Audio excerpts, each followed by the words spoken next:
Hello po mga kababayan, si Dante Maravilla. So dito tayo sa ating bagong channel, Laugh Trip Ngani. Sabi po ni Amy Marcos, inuubos na yata kaming majority sa kaso. Of course, mauubos talaga kayo.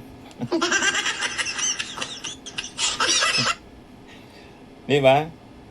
Kasi naman, yung mga kasama mo kasi puro halang.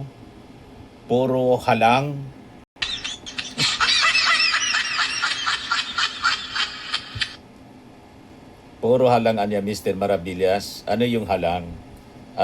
Bitoka o kaluluwa? Both.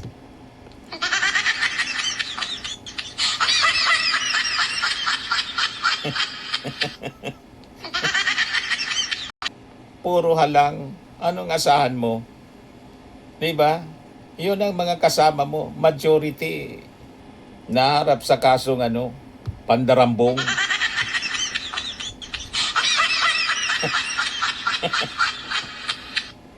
Kaya sabi ng mga nag-react, dapat lang tanga.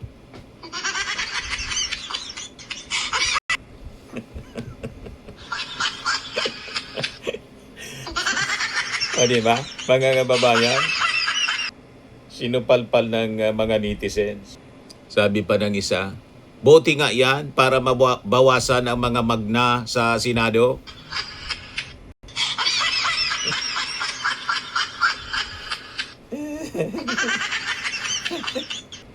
Mabawasan daw yung mga magna.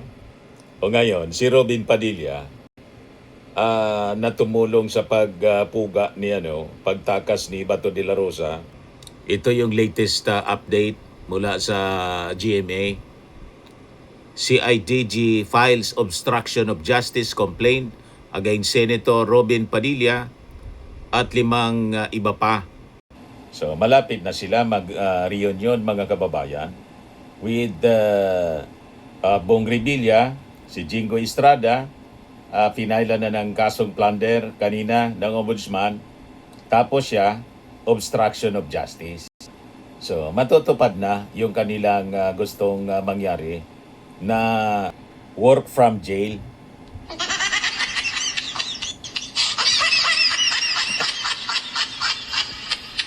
O diba? Hindi work from home, kundi work from jail.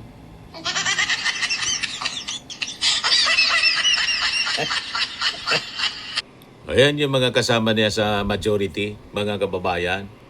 Si Marcoleta, si Chis Escudero, si Joel Villanueva, si Jingoy Estrada.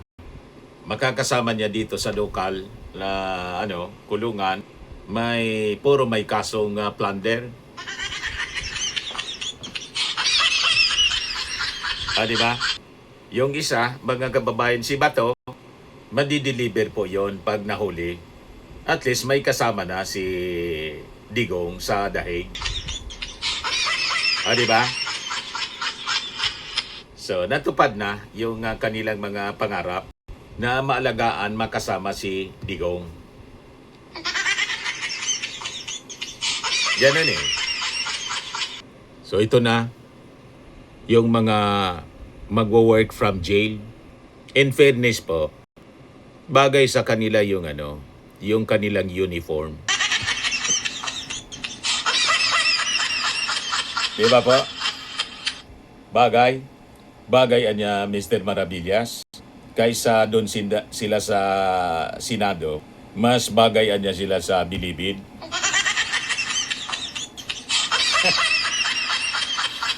Si Bato, honorable positive. Sila magiging future honorable PDL.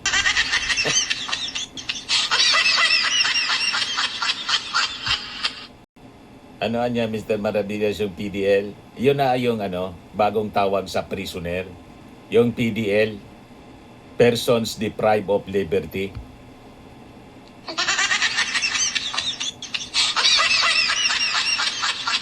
Diba? Di niya Mr. Maravillas, mababawasan na yung solid team ni Sara Duterte para sa 2028. Mababawasan na po. Bakit niya yan Mr. Maravillas? Puro nakadamit agila. yung tracing Judas. Hindi po yung damit agila, mga kababayan. Damit buitre.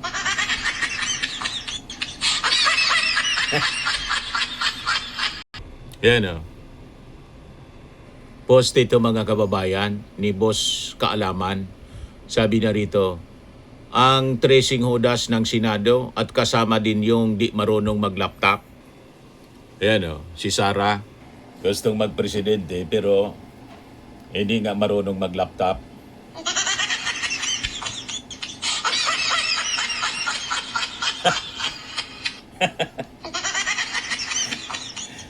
Di ba, mga kababayan? O ito yung ginawa ni ni Cayetano sa Senado. Sabi ni Cayetano, let's divide the house. Sabi ng isa, sunog na ang house, ungas.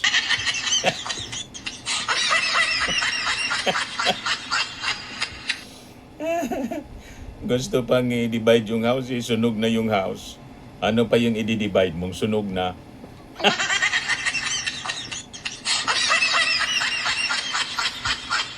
Kaya yung minority senator nag-walk out kasi sinunog na nila.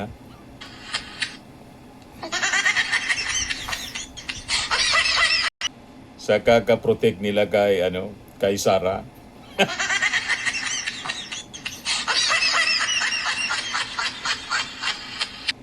Nasira yung Senado, mga kababayan.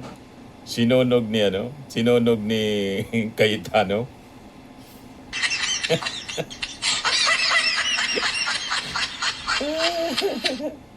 Post ito po ni David Chantan.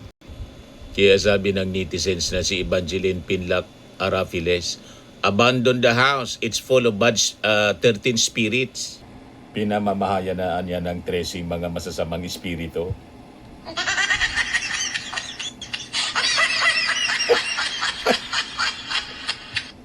O, di ba, mga kababayan? O, ito pa, putukan sa Senado, starring Alan Peter Cayetano, Pia Cayetano. Now showing on its second week.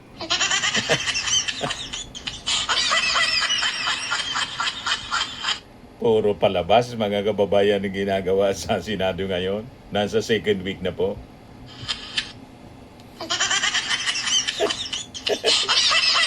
O ngayon, ito si Robin Padilla. Panay ang hirit po, sabi niya. Kanina sa kanyang post, si Bato ay wanted ng ICC.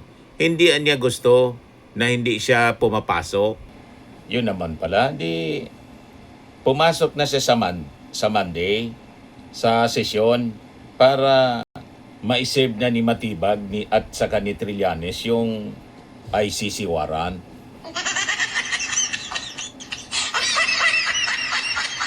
Di ba?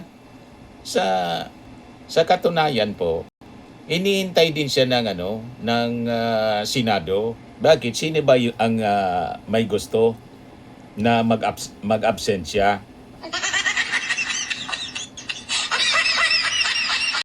Maski kami, gusto mi siya present para ulitin niya yung kanyang sinabi sa press con. Ano niya, Mr. Maravillas, yung sinabi ni Bato sa press con? Go ahead, Mr. Trillanes. Make my day, Mr. Trillanes.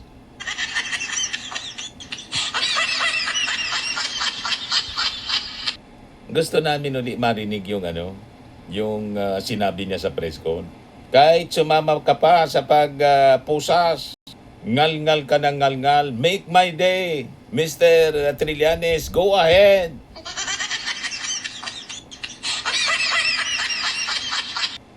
Para naman makabawi siya sa sobrang kahihiyan nung una na hindi man siya hinahabol ng NBI, nagtatakbo siya, yan tuloy, nadapa. Tapos, mali pa yung kwento. Ang kwento ni Bato de la Rosa, ni-wrestling daw siya ng NBI.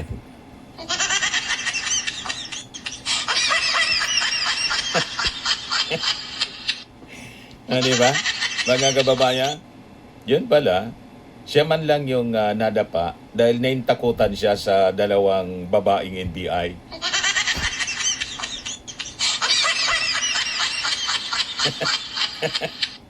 O, di ba?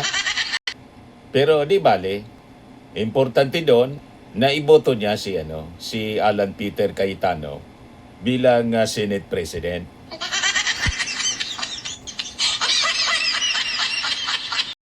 Pero anya Mr. Maravillas, magiging short-lived yung pagiging Senate President niya, no?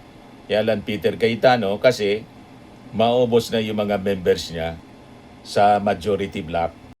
Kakalad ka rin na rin ng NBI dahil sa kasong plunder.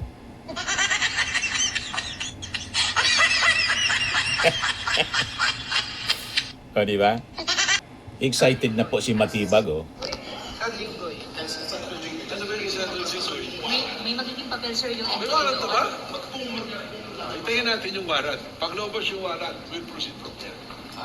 Excited na si Matibag na iserve yung warrant ni Jinggoy.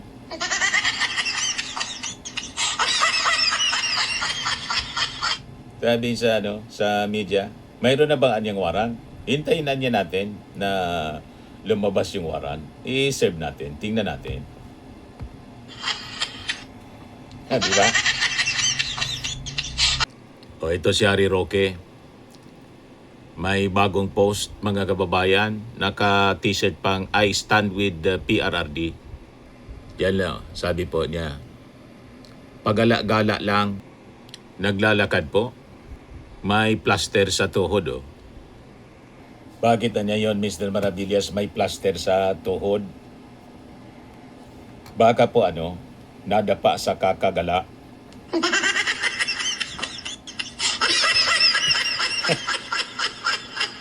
Wala siyang magawa, kundi gumala. Siguro, sa kakagala niya, di ba, nadapa.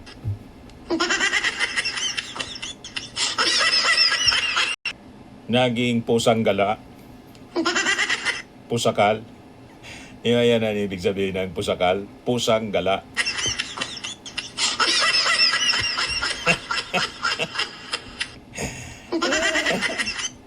Puro kasi halang ang kaluluwa. Puro halang ang kaluluwa ng mga kaalyado ni Sara.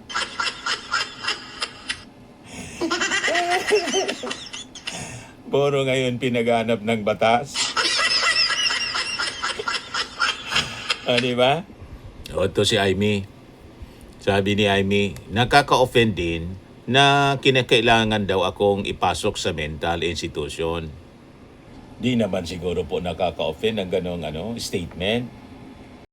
Ang ganyang statement po, ang tawag dyan, statement of concern.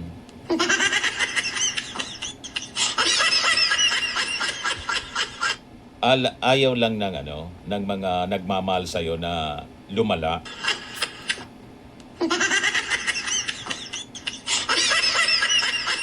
At least pag pa-check up ka kaagad, baka maka-recover ka pa.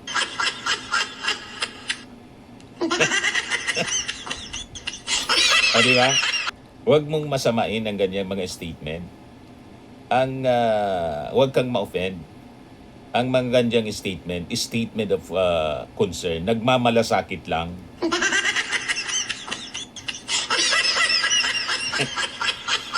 Think positive. Huwag mong bigyan ng negatibong kahulugan. Di ba? O, to si Janos Del Prado, 2 days ago may post. Sabi niya, ganito na ba kababa ang kalidad ng mga politiko sa Pilipinas? Parang may kulang doon. Dapat siguro. Ganito na ba kahaba ng baba ng mga politiko sa Pilipinas? Yun siguro ang dapat na statement.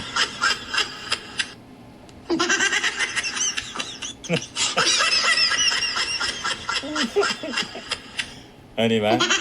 Pero habang nagkakagulo mga kababayan, dito sa Senado, yung kanilang patron na si Sara Duterte, relax lang po. Siya, pasayaw-sayaw lang po si Sara. Ayan pa. presidential dance. The next president dance moves. Ano? Relax lang po, Tizara.